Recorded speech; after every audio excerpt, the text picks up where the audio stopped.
Hey everybody and welcome back to the channel, and today we're doing a VCT EMEA season preview for the Team Heretics. Team Heretics was a team in the EMEA league last year that really did not do very well. Their 2023 placements include lock-in at 17th to 32nd, EMEA league they were 8th total, so one of the worst teams in the entire regular season, and then LCQ 5th to 6th placement. So team just full of struggles, some talent on there for sure. They definitely had a decent amount of players such as Kellogg's and Mixwell, who in the past have shown that they can be good at a tier 1 level. Not fantastic by any means, but definitely players that have had a little bit of experience. So them having this bad placements last year is definitely, I don't think, what the org expected. Also, just a quick thing, I'm not at my usual setup here, so apologies if the camera quality and the mic quality is not as good. This is an old webcam, this is an old mic as well, so apologies for that. Anyways, getting on to what this org did in the offseason, players out include players like Kellogg's, Vova, and Mixwell. So they basically do a full rebuild, bringing in players such as Miniboo, Woot,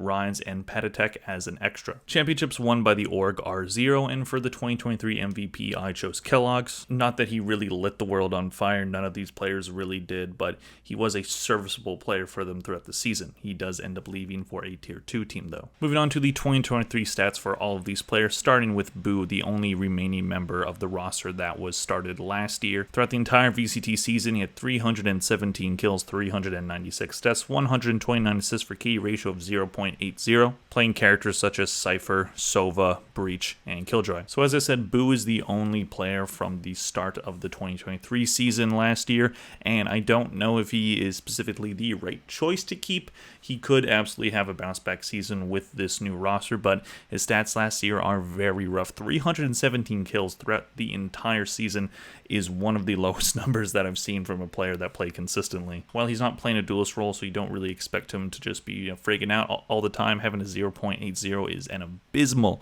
key ratio, so he absolutely could have a bounce back season. Am I really expecting it? I don't really know. Moving on to Benji Fish, who split his time between a tier 2 team, then eventually was added to the Team Heretics roster for the LCQ. He had 1,179 kills, 1,085 deaths, 266 assists for key ratio of 1.08, playing a wide variety of characters including Jet, Killjoy, Viper, Fade, and Sky. Benji Fish is one of the players that was signed to an extension. Actually, he should be on this team until 2025, at least that is what the VCT contract database says. Seems like he performed well overall last year and definitely fit in with this team last year, so the org trusts him to be a part of this team moving forward. Overall, he seems like one of the safer bets that they've made with their roster moves so far. Moving on to Miniboo, so we have Boo and Miniboo, that's kind of funny.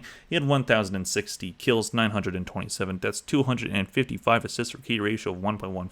This was played in the tier 2 system in Spain. He played characters such as Jet, Neon, Raze, and KO, so mainly sticking with a duelist role with a little bit of initiator with KO. He's most likely going to be sticking on that duelist role as he is pretty proficient at it. 1.14 key ratio is definitely solid, and he hopefully for this team should be an upgrade on that duelist position. Again, probably one of the safer bets that they've made. Moving on to Rhines, who played in the tier 2 system in Turkey, had 1,066 kills, 957 deaths, 518 kills for key ratio of 1.11. He played Breach, Sova, Viper, and Killjoy. Seems like a decent pickup as well. At 1.11 key ratio is solid, but he was also mainly just playing in Turkey, so those numbers might be a little bit inflated. I don't know how he's going to fit in at the tier 2 level. That's kind of the concern I have about this team just overall, because you have Boo, who was a tier 1 player last year, but he did not do very well at all, and then a bunch of tier 2 players, so I don't know how some of these players are going to adapt to the tier 1 system, especially in a very competitive EMEA league. Moving on to Woot, who also played in the tier 2 system in Turkey, but his team didn't make it as far as Rhines. He had 874 kills, 760 deaths, 328 assists for key ratio of 1.15. Played a wide range of characters including KO, Sky, Viper, Jet, Neon, and Raze. So decent key ratio. It might be a little bit inflated as well because he was mainly just playing in the tier 2 system in Turkey. So 1.15 key ratio is impressive, but you're not always against the top competition in tier 2. Not that tier 2 is always particularly bad, but it just isn't going to be at the same level as, playing against teams like Fnatic. So overall, this roster definitely concerns me a lot with how I think they're going to stack up against the other competition in EMEA. I just don't know how this many tier 2 players who may not be able to adjust to the tier 1 level playing against some really top teams, I don't know how that's really going to go for them. And keeping Boo, I don't want to, just rag on the guy too much, but those are really bad stats for,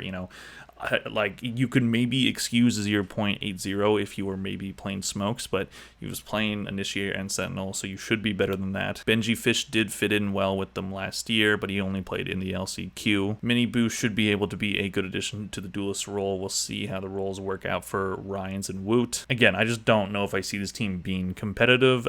They could maybe be better than last year, but I think Mixwell and Kellogg's are probably better than most of this roster. But hey, if the chemistry fits, then they could end up surprising people. Moving on to their maps from last year, it's very bad. Their best map was Lois with a 4-2 record. Attack was 68%, defense was 37%. Split 1-1 record. Yes, this was their second best map. Attack was 75%, defense was 50%. The worst maps, oh boy, they did not win on 3 maps, starting with Ascent, a 0-4 record. Attack being 33%, defense being 36%. Fracture, 0-3 record. Attack was 44%, defense was 38%. So obviously this is a completely new roster aside from Boo and technically Benji Fish. Boo being their IGL, so maybe that excuses his low numbers a little bit, but clearly his IGLing wasn't really working when it came to the map pool, but that also lands on the coaches as well. So we'll see if with this new roster they're able to navigate some maps a bit better, but I just don't know if I see them getting a lot of wins this year. It just looks like it might end up being another rough year for Team Heretics, but hey, again, maybe these players are going to work together and have just really good chemistry, and that may be able to get them some wins in the EMEA league. But overall, do I see them qualifying for an international? No.